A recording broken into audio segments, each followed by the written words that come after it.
Hermanos, hoy retomamos nuestra serie ¿Cómo saber si soy discípulo o seguidor de Cristo? Y el tema de hoy lleva por título ¿Cuáles son las prioridades de un discípulo del Señor? En 1 Corintios capítulo 4, versículos 2 y 5, leemos: se requiere de los administradores que cada uno sea hallado fiel. No juzguéis nada antes de tiempo, hasta que venga el Señor, el cual aclarará también lo oculto de las tinieblas y manifestará las intenciones de los corazones. Y entonces cada uno recibirá su alabanza de Dios. Hace como 50 años atrás, en las iglesias cristianas se cantaba un coro inspirado en Apocalipsis capítulo 2, verso 10. Y decía: sé fiel hasta la muerte y yo te daré la corona de la vida. Sé fiel, sé fiel. En los textos que leímos al inicio, Pablo habla del encargo recibido de parte del Señor. Y se llama a sí mismo y también nos llama a todos los discípulos y seguidores de Cristo administradores. Eso nos recuerda y nos ubica que no somos los dueños de nuestra vida, familia, tiempo, dones, talentos, recursos, trabajos, ministerio. No somos dueños de nada. Somos los mayordomos, los encargados de velar y cuidar, de poner en orden lo que Él nos ha confiado, tal como lo hizo con Adán y Eva al inicio de la creación. El Señor, como dueño absoluto de nosotros, sus discípulos y siervos, quiere que pongamos la fidelidad hacia Él como nuestra máxima prioridad. ¿Por qué es tan importante que un discípulo sea fiel? Veamos el contraste entre el discípulo fiel y el que no es fiel. En primer lugar, el fiel procura ser santo y dependiente de su Creador y Señor. Dice San Mateo 24, 45 en adelante: ¿quién es pues el siervo fiel y prudente, al cual puso su Señor sobre su casa para que le dé el alimento a tiempo? Bienaventurado aquel siervo al cual, cuando su Señor venga, le haya haciendo así. De cierto os digo que sobre todos sus bienes le pondrá. Jesús prometió volver y Él ha prometido recompensar a todos los que le hayan sido fieles y prudentes. Para el Señor es preciosa la santidad como muestra de nuestra fidelidad a Él. La búsqueda de la santidad es altamente considerada por el Señor, porque es la muestra de que seguimos su ejemplo de vida aquí en la tierra. ¿Saben? Hay quienes piensan que para el Señor le fue muy fácil ser santo porque era el Hijo de Dios, la segunda persona de la Trinidad. Pero no olvidemos que Él se humilló a sí mismo para venir al mundo como el Hijo del Hombre. Quiere decir que se limitó a las posibilidades humanas como cualquiera de nosotros. Y estando en la condición de hombre, vivió sin pecado, es decir, en santidad. Y así fue a la cruz a morir por nosotros los pecadores. Lo hizo para perdonar nuestros pecados.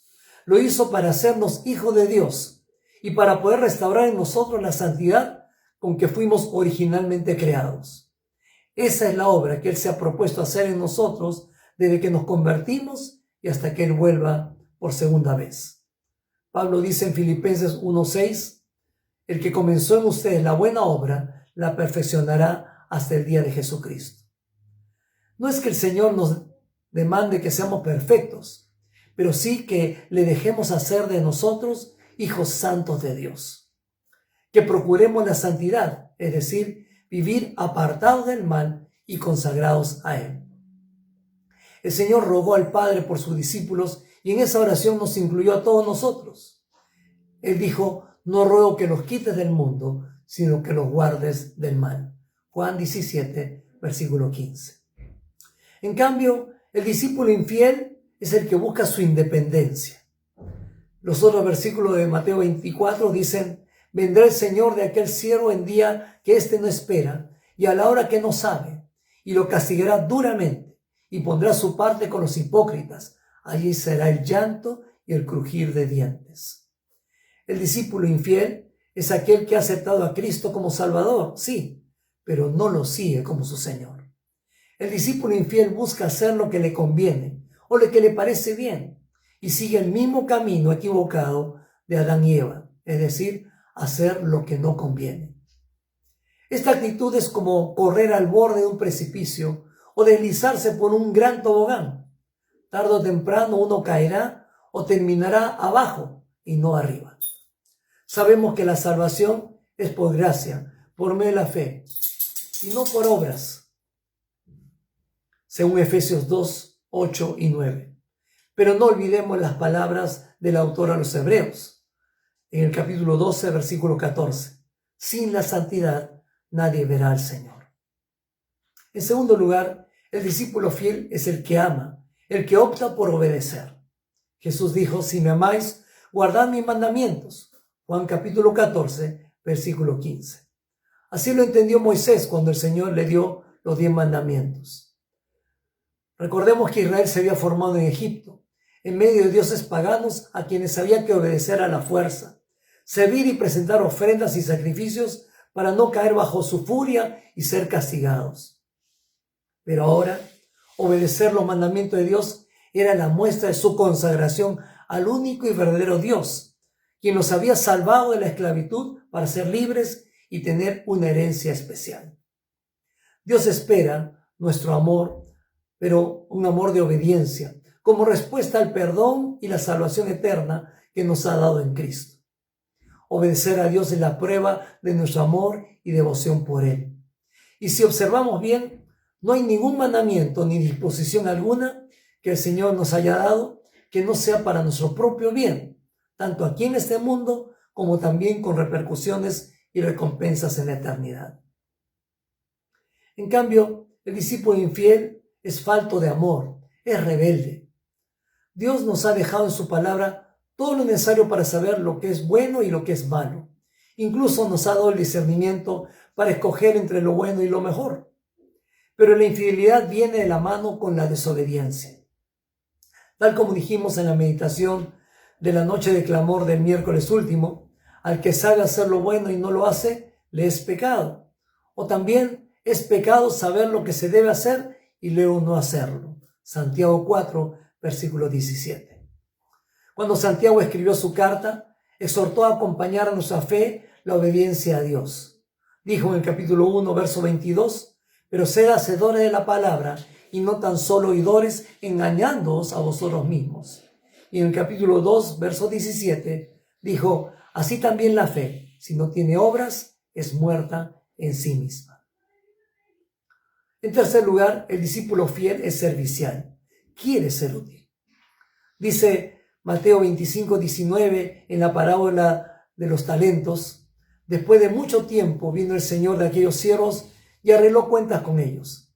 Y llegando el que había recibido 5 talentos, trajo otros 5 talentos diciendo, Señor, 5 talentos me entregaste, aquí tienes, he ganado otros 5 talentos sobre ellos.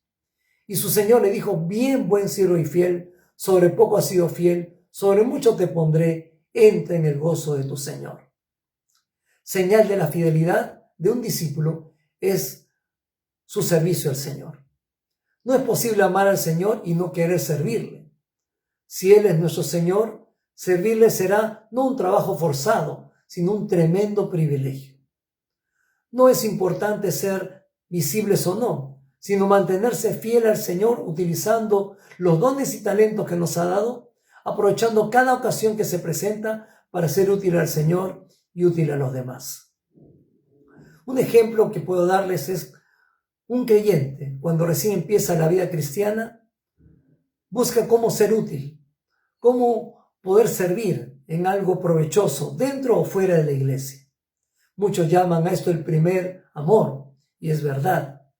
Pero es lamentable que pasado un tiempo algunos pierden este brillo, esta gana de servir.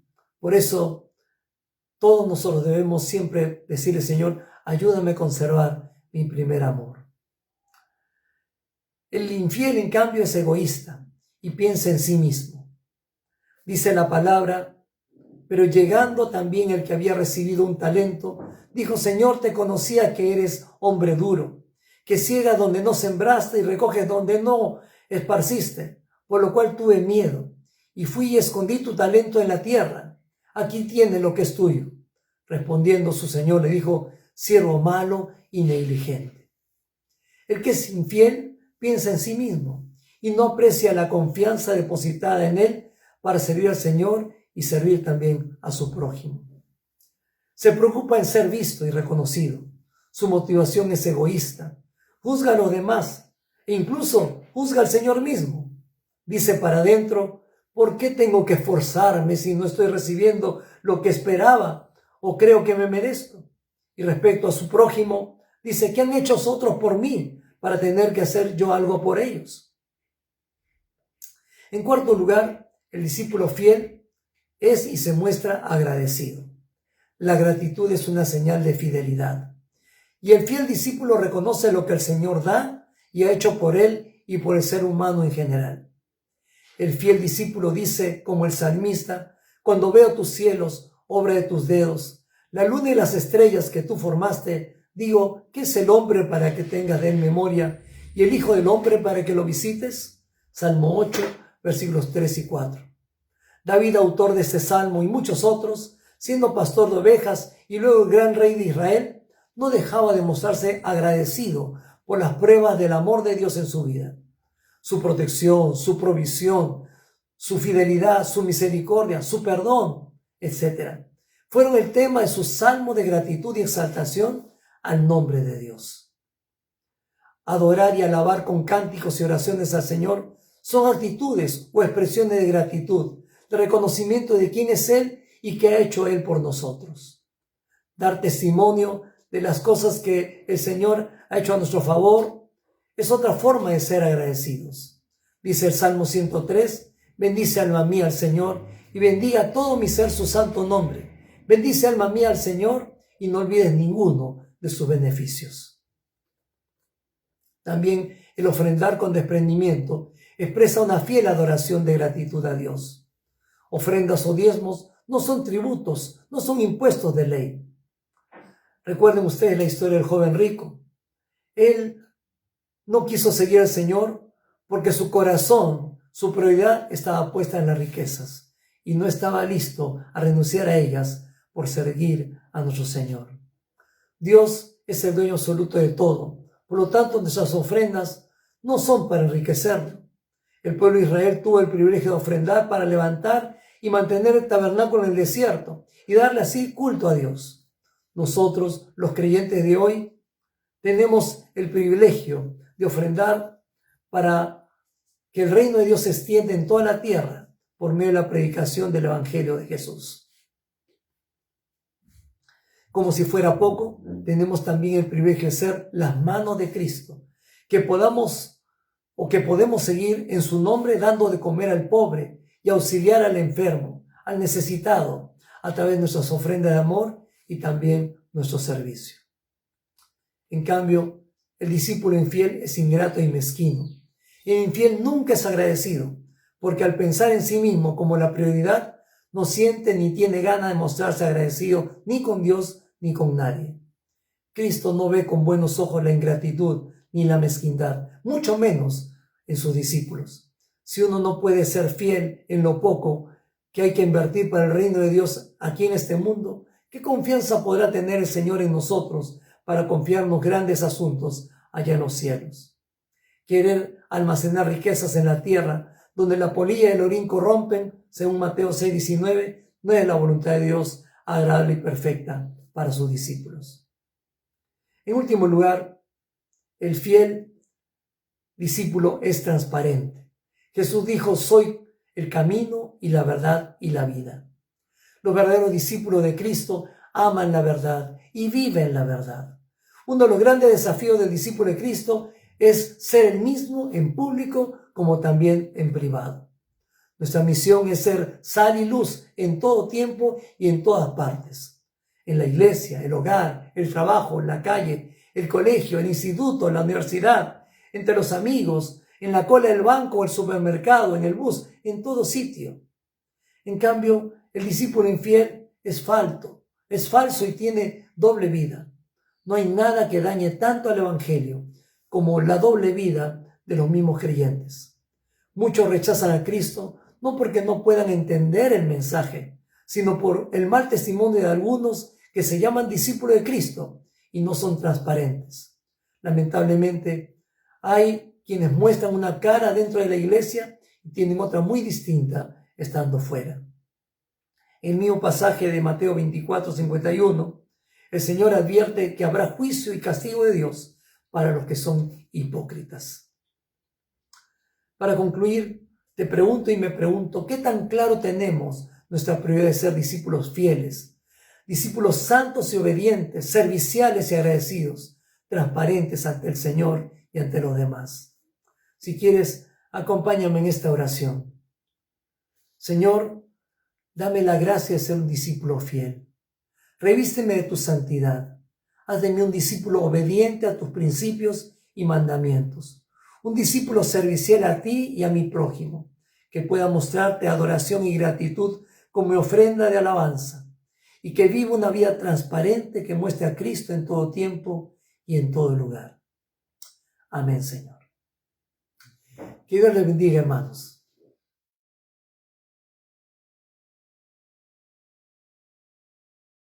Bien, hermanos, antes de despedirnos, queremos recordarles que este próximo miércoles a las 7:30 de la noche estaremos enlazados nuevamente para tener nuestra noche de clamor. Les animamos a que sigan orando en sus casas por el país, por la salud y también por el orden que todos necesitamos. Que Dios ponga su mano de sanidad sobre nuestra patria y el mundo entero. Dios les bendiga. Queremos despedirnos con las notas musicales del himno Nada me faltará.